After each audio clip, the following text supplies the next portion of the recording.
Kementerian Luar menolak keras dakwaan tidak berasas yang tular dalam sebuah video berbahasa Thailand. Kononnya menuduh Perdana Menteri Datuk Seri Anwar Ibrahim sebagai pengintip Amerika Syarikat dan pengkhianat susulan penglibatannya dalam rundingan damai antara Kemboja dan Thailand. Timbalan Menteri Luar Datuk Mohamed Al-Amin menegaskan bahawa dakwaan itu sama sekali tidak benar. Malah, katanya, Perdana Menteri Thailand Anutin Charnvirakul sendiri mengiktiraf sumbangan besar Anwar sebagai fasilitator yang berjaya dalam proses rundingan tersebut.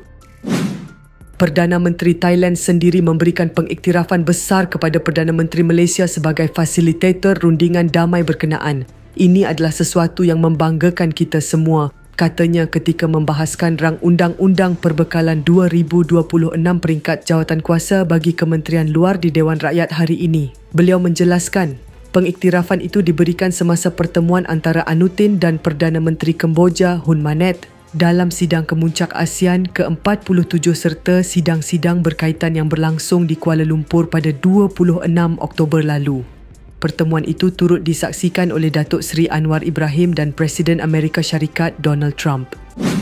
Menyentuh mengenai video tular berkenaan, Mohamad memaklumkan bahawa Wisma Putra akan terus memantau perkara tersebut. Video berkenaan dikatakan memaparkan bekas Ketua Stesen Radio dan Televisyen Tentera Diraja Thailand, Jeneral Rangsi Kittianasap, yang mendakwa Anwar bertanggungjawab menyebabkan kerugian ekonomi kepada Thailand akibat Perjanjian Damai Thailand-Kemboja. Bagaimanapun, beliau menegaskan bahawa pihak kementerian tidak akan memberi sebarang respon rasmi terhadap tuduhan yang tiada asas serta tidak mempunyai autoriti diplomatik.